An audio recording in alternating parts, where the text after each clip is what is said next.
গাছের মধ্যে দেখলে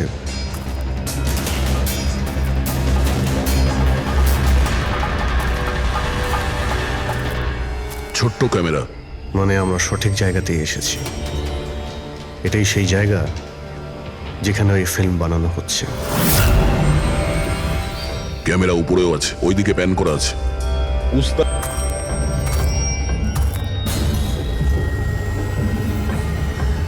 দেখো, যদি ক্যামেরা থেকে কিছু জানতে পারা যায় ওদের আস্তানার ব্যাপারে। না অভিজিৎ, এ তো হাই অ্যান্ড ওয়্যারলেস ক্যামেরা। এর থেকে জানা মুশকিল যে এর মধ্যে যে স্টোরড ফুটেজ আছে সেটা ব্রডকাস্ট কোথা থেকে হচ্ছে। আর এই জঙ্গলে জানি না আর কত ক্যামেরা আছে। দেখা যাক, এরপর কোনো ক্যামেরা পেলে হয়তো সেটা থেকে জানতে পারবো।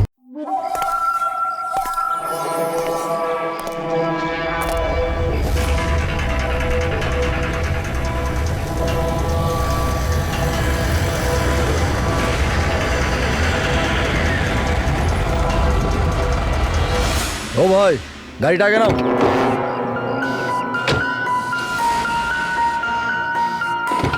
বললাম না গাড়িটা আগে নিতে, আগে নাও। আরে ভাই, কি করে আগে নিয়ে যাবো? গাড়ি খারাপ হয়ে গেছে তো। প্রবলেম দেখিও না, আগে গাড়ি ধাক্কা মারো, আগে নাও। তাহলে আপনারা একটু সাহায্য করুন। কেন, আমরা কেন হেল্প করবো?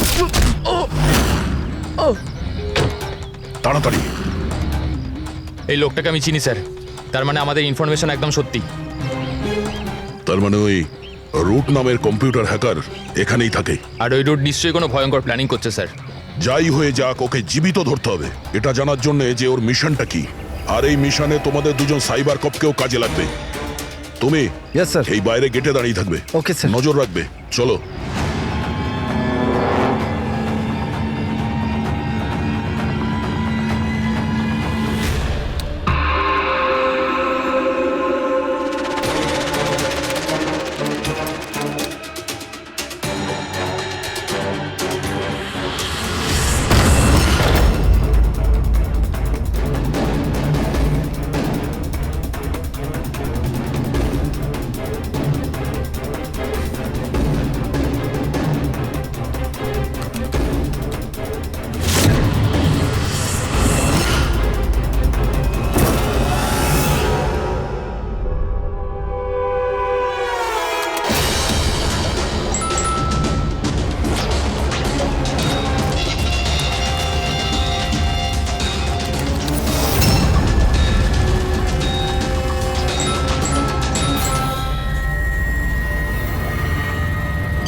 স্যার, কেউ নেই।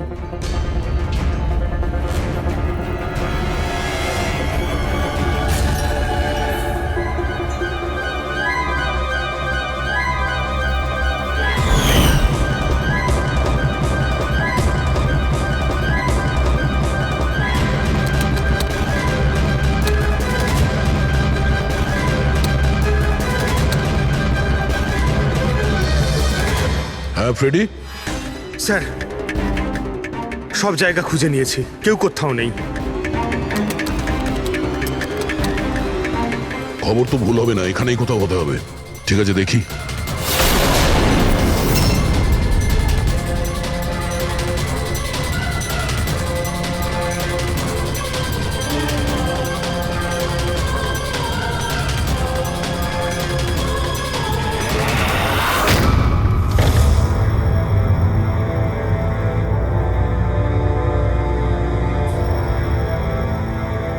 এখানে তো কেউ নেই।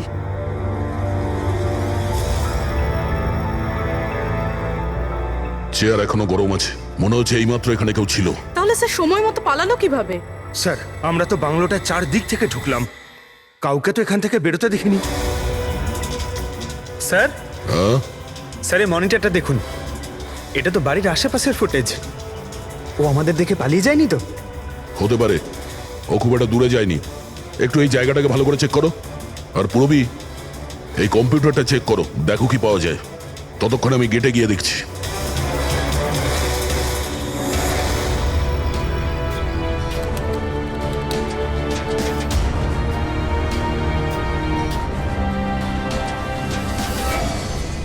Mahesh, Mahesh, yes sir. এই রুট ভেতরে নেই, মনে হচ্ছে পালিয়ে গেছে। তুমি গেটেই ছিলে? স্যার আমি এখানেই দাঁড়িয়েছিলাম, আমি কাউকে পালাতে দেখিনি স্যার। এখান থেকে কেউ যায়নি? না স্যার। মেন গেট থেকে তো কেউ বাইরে যায়নি।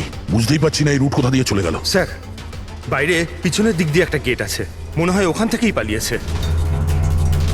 স্যার স্যার ওই কম্পিউটারটা পাসওয়ার্ড প্রোটেক্টেড, ব্যুরো নিয়ে যেতে হবে। স্যার এই রুট নিশ্চয়ই মারাত্মক মিশনটা শেষ করবার চেষ্টা করছে। এই রুটকে যে কোনোভাবেই ও খুব তাড়াতাড়ি খুঁজতে হবে। 1 মিনিট। পুরো ঘরে কোথাও কার্পেট নেই, আর এখানে কার্পেট রাখা আছে, তার উপরে এই টুল। একটু সরাও এটাকে। স্যার স্যার এখানে তো একটা গুপ্ত দরজা। ফ্রেডি, তুমি এখানেই থাকো এদের সাথে, আমরা ভেতরে দেখছি।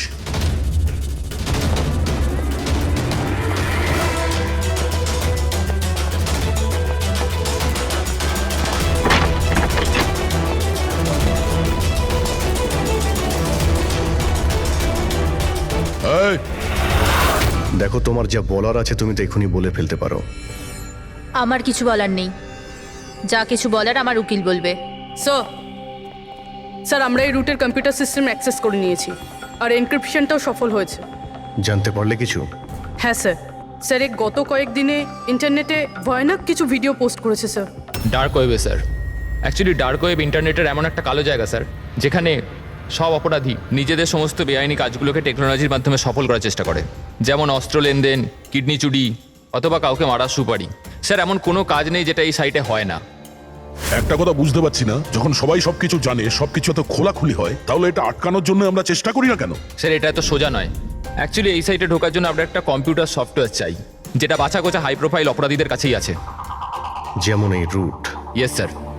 আর স্যার যেমন আমরা জানি যে ডার্ক ওয়েবে আইপি অ্যাড্রেস আর ইউজার আইডি এই দুটোই লুকোনো থাকে।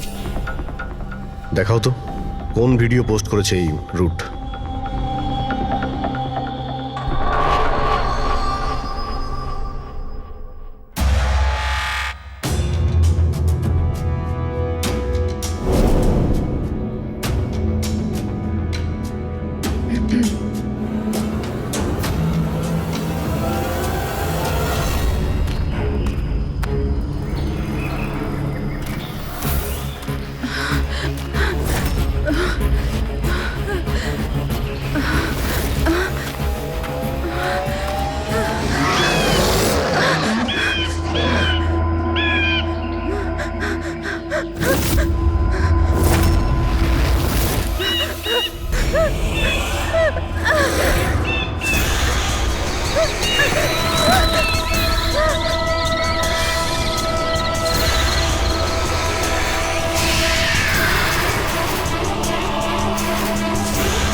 বাবারে, এ তো কোনো ভূতের সিনেমার ভয়ানক সিন মনে হচ্ছে। এই সিনটা কেন দিতে গেল ডার্ক ওয়েবে? স্যার এটা কোনো সিনেমার সিন নয়, এটা আসলেই হয়েছে। আর কোনো হিরোইনের সাথে নয়, বরং বরং একটা নিরীহ মেয়ের সাথে। যতদূর আমি জানি এগুলোকে তো স্ন্যাপ ফিল্ম বলে। হ্যাঁ স্যার, এই ভিডিওর অনেক বড় ইন্ডাস্ট্রি আছে। এ মেয়েটাকে, আমি জানি না। এর মৃত্যুর জন্য তুমিই দায়ী। না না স্যার, আমি কারোর মৃত্যুর জন্য দায়ী নয়। আমাকে শুধু টাকা দেওয়া হয়েছিল এই ভিডিও ডার্ক ওয়েবে দেওয়ার জন্য, আর আমিও দিয়েছি। টাকা কে দিয়েছিল? আমি জানি না দেখো, জানি না বললে চলবে না। একটা মেয়ে খুন হয়েছে। স্যার, আমাকে বিশ্বাস করুন, অনলাইন টাকা ট্রান্সফার করা হয়েছিল আমার অ্যাকাউন্টে। কে করেছিল আমি কিচ্ছু জানি না। যদি না জানো, জানার চেষ্টা করো। তুমি কম্পিউটারটা খুব ভালো করে জানো, তাই না? তাই এটা জানা তোমার পক্ষে অসম্ভব কিছু নয়। খোঁজ নাও। অভিজিৎ, যদি কেউ এই ধরনের ফিল্ম বানিয়ে আপলোড করে তাহলে খুব তাড়াতাড়ি তাদের কাছে পৌঁছতে হবে যারা এই মৃত্যুর খেলা খেলছে। একটা কাজ করা যাক, এই মেয়েটার ছবি সমস্ত পুলিশ স্টেশনে পাঠিয়ে দিয়ে একবার যদি জানতে পারা যায় মেয়েটা কে, তাহলে ব্যাপারটা ক্লিয়ার হয়ে যাবে।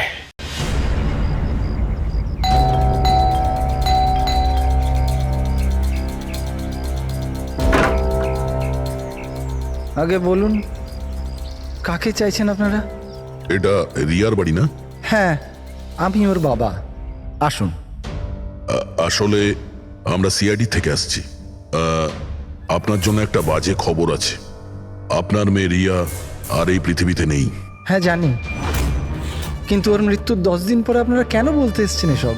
আপনি জানেন যে আপনার মেয়ে রিয়া মারা গেছে? আপনি ওই গাড়ি অ্যাক্সিডেন্টের ইনভেস্টিগেশনের জন্য এসছেন তো? তাহলে আপনারা এটাও নিশ্চয়ই জানবেন যে রিয়ার ফিউনারেল হয়ে গেছে। এক মিনিট, আপনি কোন কার অ্যাক্সিডেন্টের কথা বলছেন? ওই তো যেটাতে আমাদের রিয়া চলে গেল, শেয়ার ট্যাক্সিতে ওরা পুনে যাচ্ছিল।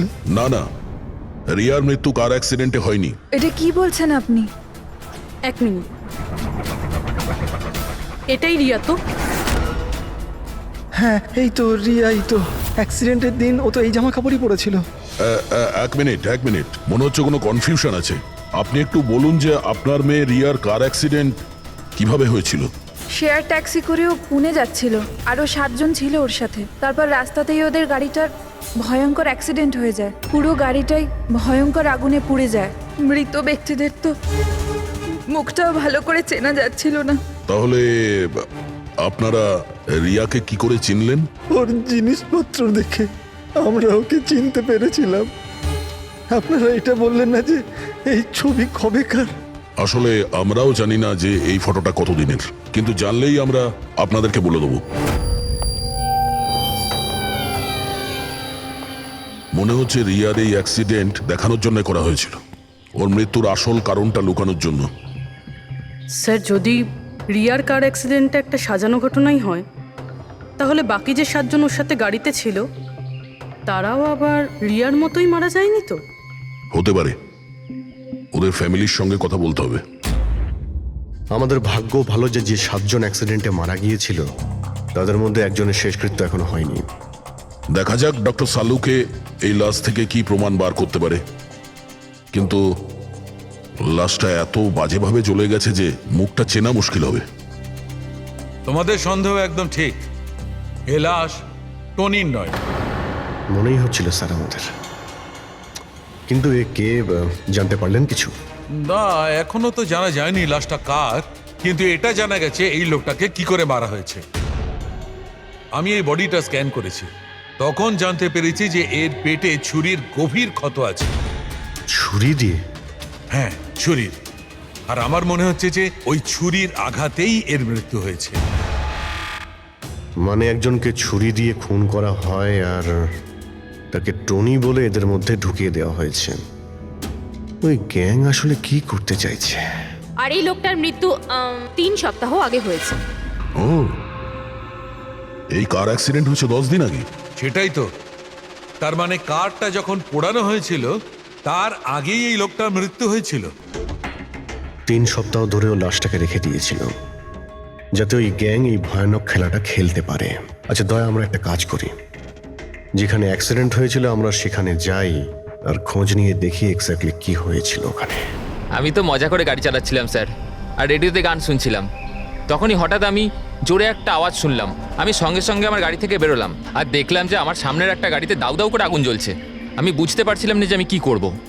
আচ্ছা, এই ঘটনাটা কখন হয়েছিল মনে আছে তোমার? স্যার, আমার মনে হয় হয়তো বিকেল 5টার সময়।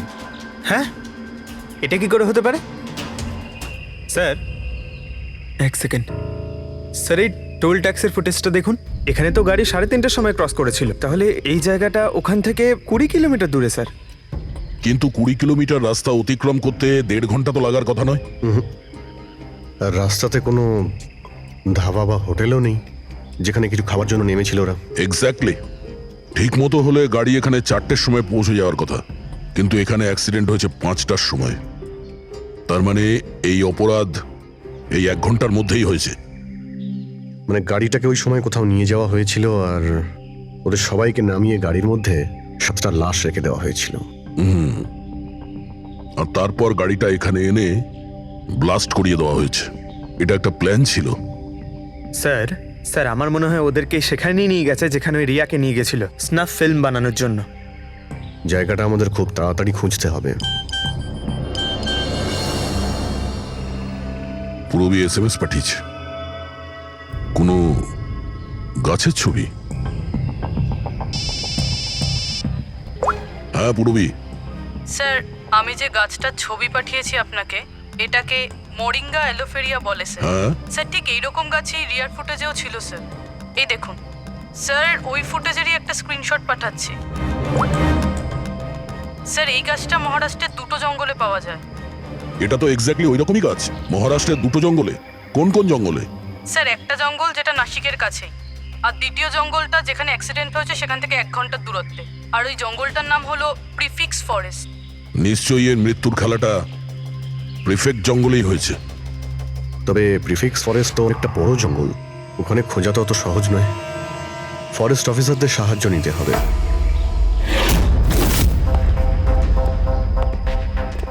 এই জঙ্গলে এই সমস্ত হচ্ছে, বিশ্বাসই হচ্ছে না।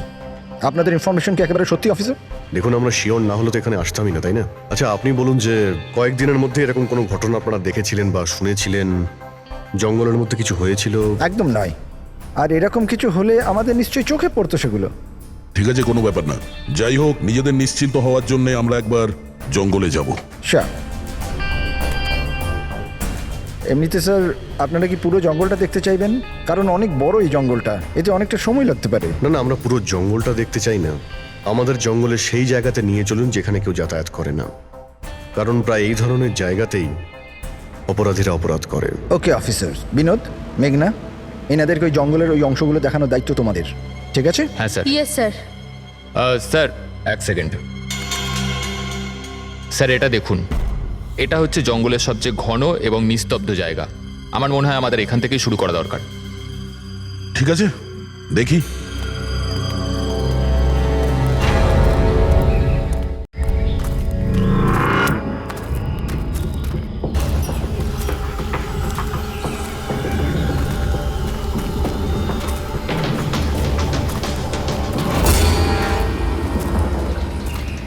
দয়া, গাছের মধ্যে দেখলে?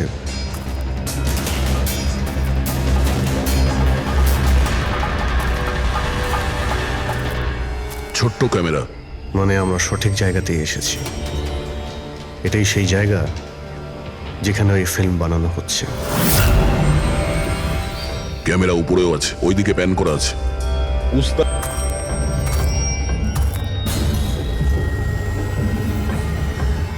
দেখো, যদি ক্যামেরা থেকে কিছু জানতে পারা যায় ওদের আস্তানার ব্যাপারে। না অভিজিৎ, এ তো হাই অ্যান্ড ওয়্যারলেস ক্যামেরা। এর থেকে জানা মুশকিল যে এর মধ্যে যে স্টোরড ফুটেজ আছে সেটা ব্রডকাস্ট কোথা থেকে হচ্ছে। আর এই জঙ্গলে জানি না আর কত ক্যামেরা আছে। দেখা যাক, এরপর কোনো ক্যামেরা পেলে হয়তো সেটা থেকে জানতে পারবো।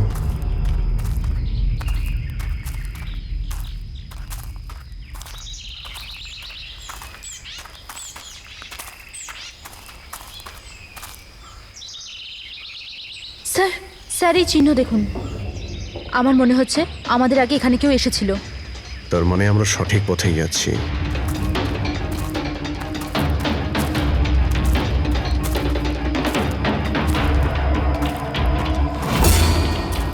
স্যার, এই চিহ্নগুলো এখান অবধি রয়েছে। স্যার এর মানে ওদের আড্ডা এখানেই কোথাও রয়েছে।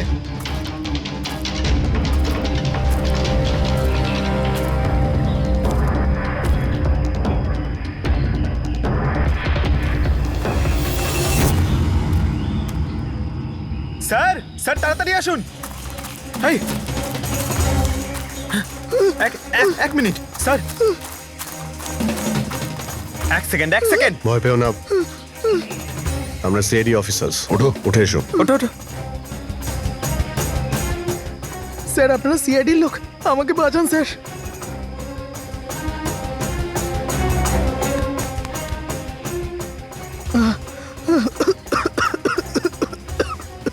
তুমি এখানে এলে কি করে?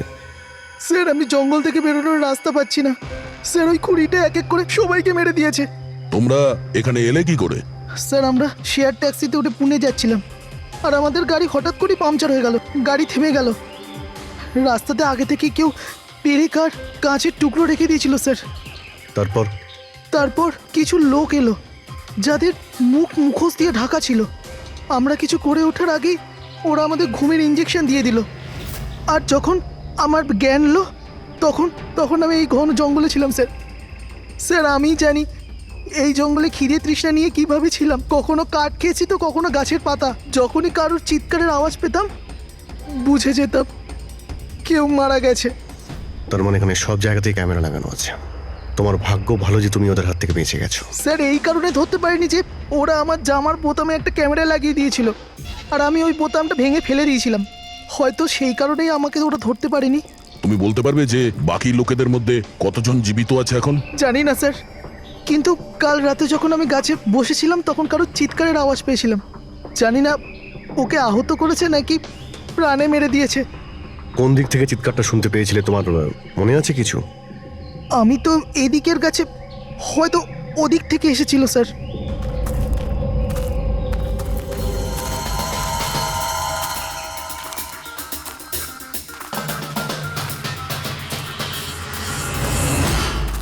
স্যার রক্ত।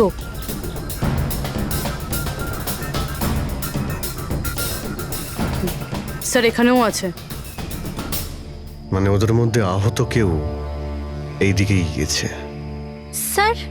স্যার এই দেখুন, রক্তের কিছু দাগ এদিকে গেছে।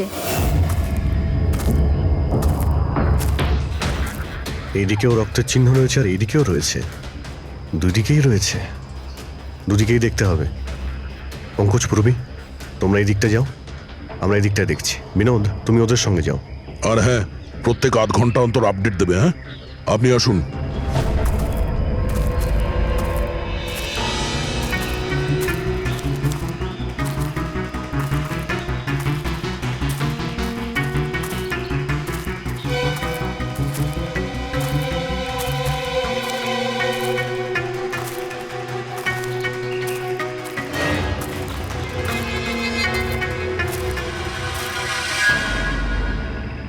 এক মিনিট ওটা কি? এসো। বাড়ি? হয়তো আহত ভিকটিম এখানেই আশ্রয় নিয়েছে। জঙ্গলের মাঝখানে বাড়ি, কিন্তু নকশার হিসাবে এখানে তো কোনো বাড়ি ছিল না। হতে পারে এই ধরনের ফিল্ম যারা বানায় তাদের এই ধরনের লোকেশনের প্রয়োজন হয়, যাতে কেউ ওদের ট্র্যাক না করতে হতে পারে। পারে বাড়িতে যে আহত লোকটা রয়েছে ওই অপরাধী।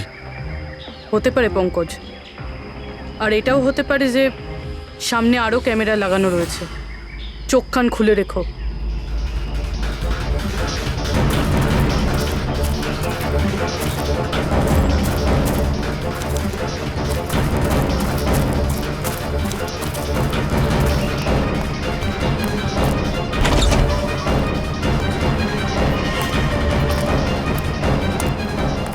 পঙ্কজ, টর্চ।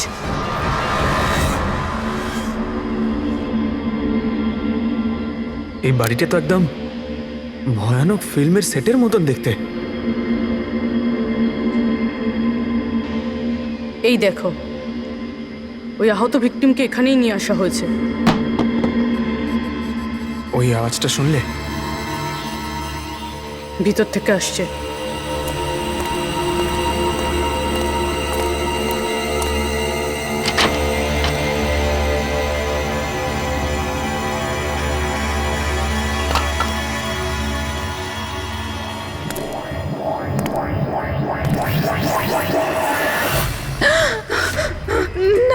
ছেড়ে দাও আমায়, আমাকে যেতে দাও। বেরিয়ে এসো। না, আমার কাছে এসো না, আমি কিছু করিনি। দেখো, আমরা সিআইডি অফিসার, ভয় পেও না, এসো, কিচ্ছু হবে না তোমার। এসো এসো।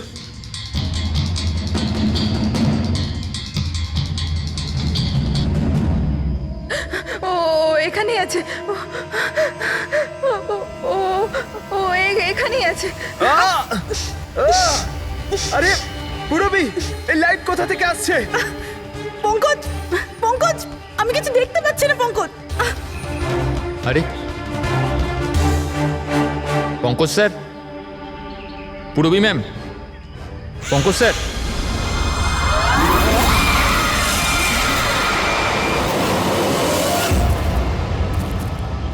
স্যার, রক্তের দাগ তো এখানে এসে শেষ হয়ে গেছে। কিন্তু এটা কি করে হতে পারে? আহত যদি কেউ এই পর্যন্ত আসে, তাহলে এখান থেকে হঠাৎ করে অদৃশ্য হয়ে গেল কি করে? হতে পারে ও অপরাধীর হাতে ধরা পড়ে গেছে এখানে এই পয়েন্টে পৌঁছানোর পর। হতে পারে। জানি না মোহিত ছাড়া আর কেউ এখানে বেঁচে আছে কিনা। 1 ঘন্টা হয়ে গেল, পুরবী আর পঙ্কজের পেলো না, কোনো ফোন কল এলো না।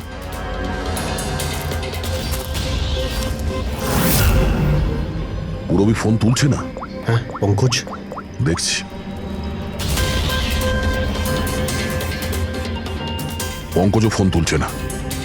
আরে ওরা আবার কোনো সমস্যায় পড়েনি তো? চলো গিয়ে দেখি, চলো। এইদিকে রক্ত আছে মানে এইদিকেই গেছে।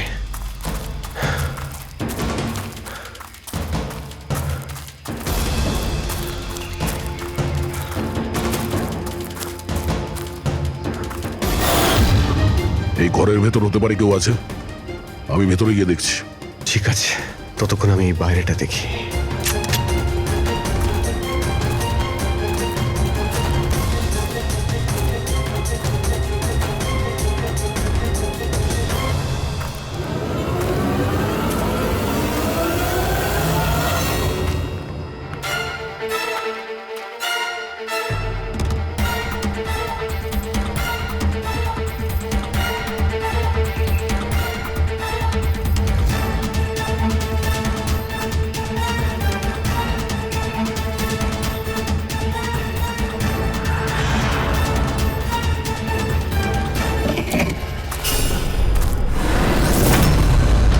এ তো পঙ্কজের ব্যাগ।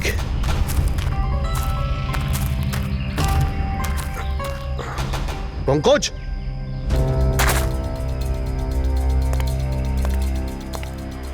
পঙ্কজ,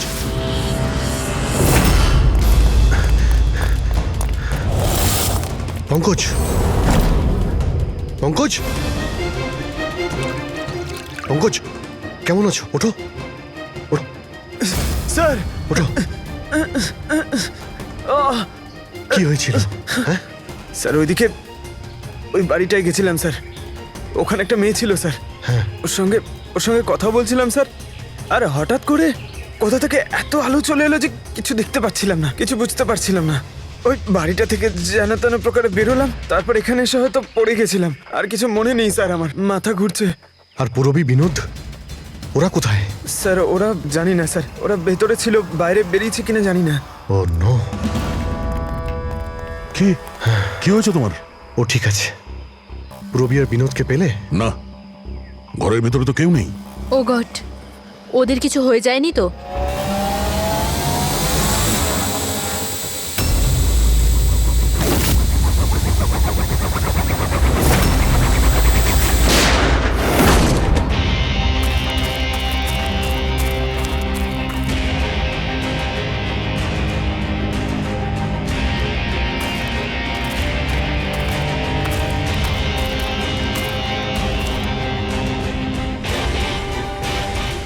ব্যাপারটা তো খুব জটিল হয়ে যাচ্ছে। আমাদের ফিরে যেতে হবে, চলো। তার মানে? দেখো দয়া, আমরা জানি না এখানে কতজন অপরাধী আছে, কতগুলো ক্যামেরা আছে এখানে, কতগুলো অস্ত্র আছে ওদের কাছে। তাছাড়া আমাদের উপরে নজরও রাখছে ওরা। তাই আপাতত কোনোভাবেই ওদের সঙ্গে আমরা পেরে উঠবো না। আর পুরবী? ওকে এখানে একলা ফেলে চলে যাব আমরা? হ্যাঁ, দেখো দয়া, পূরবীকে হয়তো ওরা কোথাও আটকে রেখেছে।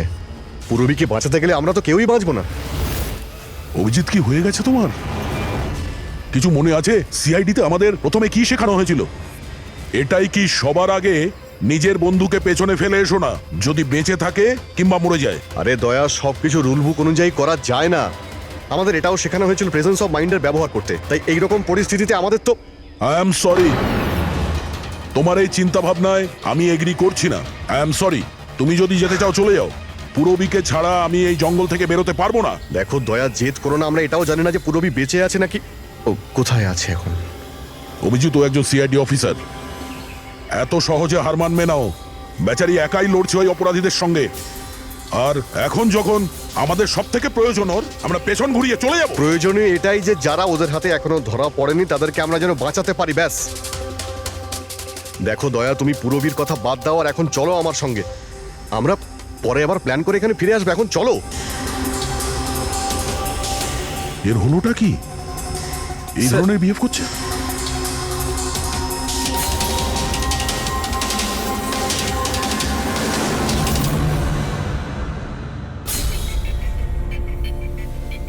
সিআইডির ইতিহাসে এই প্রথমবার হলো বোধহয় যে সিআইডি কারো কাছ থেকে ভয় পেয়ে চুপচাপ পালিয়ে গেল।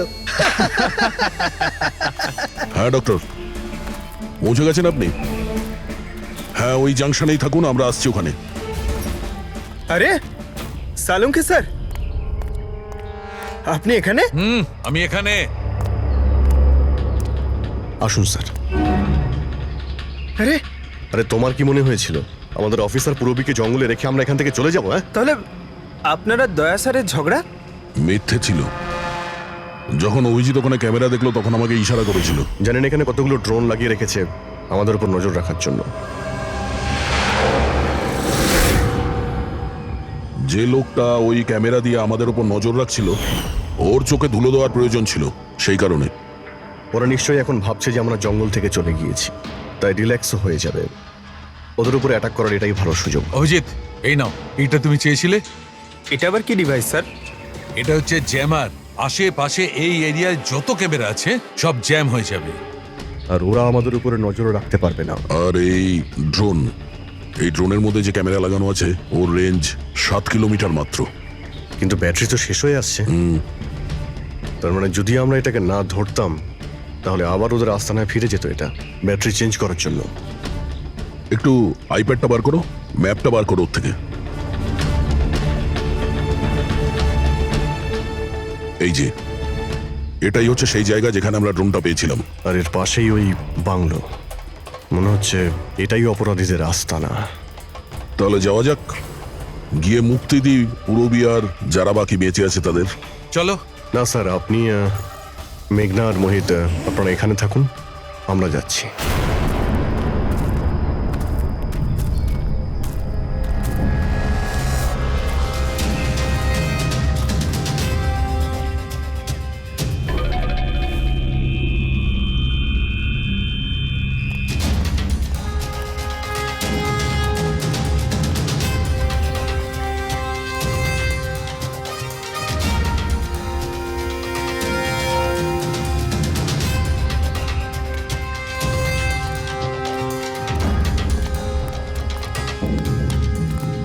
আরে ভাই, সিস্টেমটা বন্ধ হয়ে গেল কি করে? দেখ না একটু, ভেতর থেকে আওয়াজ বন্ধ কি আসছে। করে হলো পুরো সিস্টেম?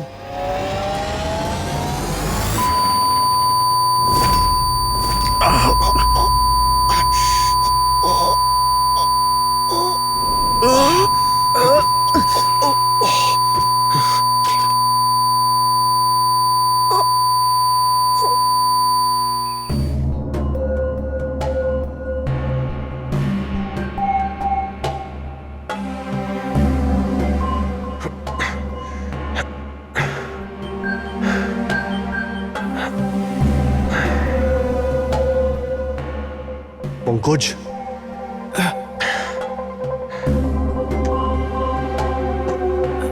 পঙ্কজ, স্যার, আমাদের ওয়েলকাম জানানোর পুরো বন্দোবস্ত ওরা করে রেখেছিল। স্যার এরা যদি আমাদের মারতে চাইতো তাহলে আগেই মারতে পারতো। আমাদের আমাদের মারতে গিয়ে কি এরা ভিডিও শুট করতে চায়?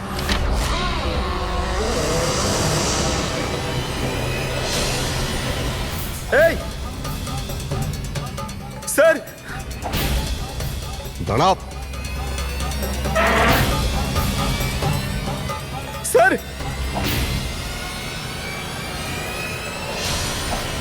এটা আমি পঙ্কজ। পুরবি তুমি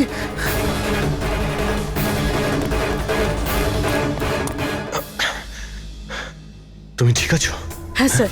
ওরা কোথায় আছে? স্যার ওদিকে।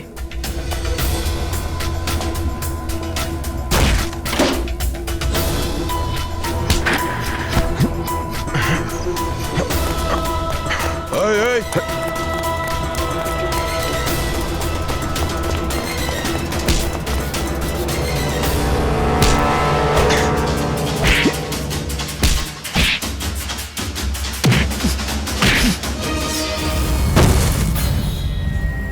স্যার চল চল।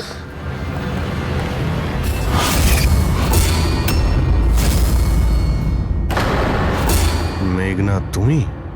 বাহ, আমরা তো ভাবছিলাম যে আমরা অপরাধীর চোখে ধুলো দিচ্ছি, কিন্তু কে জানতো যে আমরা অপরাধীকে সঙ্গে নিয়ে ঘুরছি। আপনারা এখানে কি করে? কে ছাড়িয়েছে আপনাদের? সিআইডিকে আটকে রাখা এত সহজ নয়। সুযোগ বুঝেই আমি ওই জানলাটা ভেঙেছি আর ওখান থেকে বাইরে বেরিয়ে গেছি।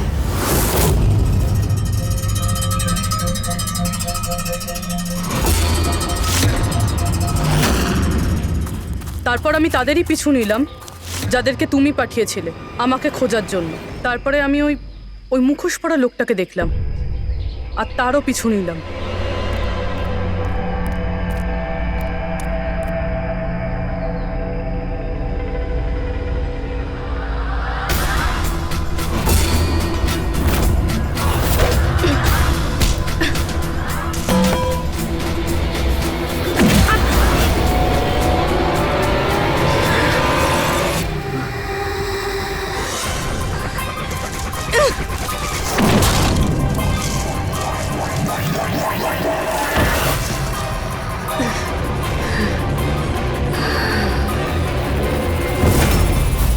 কিছুক্ষণ বাদে যখন আমার জ্ঞান এলো তখন আমি দেখলাম যে, কিন্তু আমি বাকি অফিসারদের কাছে পৌঁছানোর আগেই তোমার ওই সনিক বুমের আওয়াজে ওনারা সবাই অজ্ঞান হয়ে যান। ওটা তো আমার ভাগ্য ভালো ছিল যে আমি দূরে ছিলাম, তাই ওটার আওয়াজে কোনো প্রভাব পড়েনি। আর তারপরে আমি ভাবলাম যে ওই মুখোশটাকেই আমার অস্ত্র করলে কেমন হয়। যে নিষ্ঠুরতার সঙ্গে তুমি মানুষদের মেরেছ, তুমি তো নারী হওয়ার যোগ্যই না। এখন এটা বলো যে তুমি এগুলো কেন করেছো? এই সব কিছু আমি টাকার জন্য করেছিলাম। যত টাকা আমি এই কাজের জন্য পেয়েছিলাম না, অত টাকা তো আমি আমার জবে 5 বছরেও পাইনি। আর এমনি তো কি যায় আসে, রোজ এত লোক মরে আরো 2-4 জন মরে গেলে কি হবে? তুমি হয়তো জানো না যে তুমি কতটা অসুস্থ। বাকিরা কোথায় যারা তোমার সঙ্গে ছিল? আমি কারুর কোনো ক্ষতি করিনি স্যার, এতটাও বাজে নই আমি। আর এমনিতেও আমি কোনো খুন নিজের হাতে করিনি। আমাকে তো একজন মহিলা কোটিপতি হওয়ার অফার দিয়েছিল আর আমি সেটা অ্যাকসেপ্ট করেছি। কোন মহিলা? খুব খুব অদ্ভুত নাম ছিল ওর।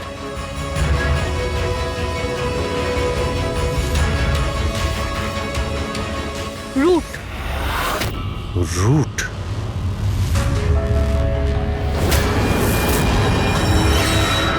তাহলে রুটই হলো এই সব কিছুর মাস্টারমাইন্ড। এখন ও এগুলো কেন করেছে ওর জবাব তো ওই দেবে।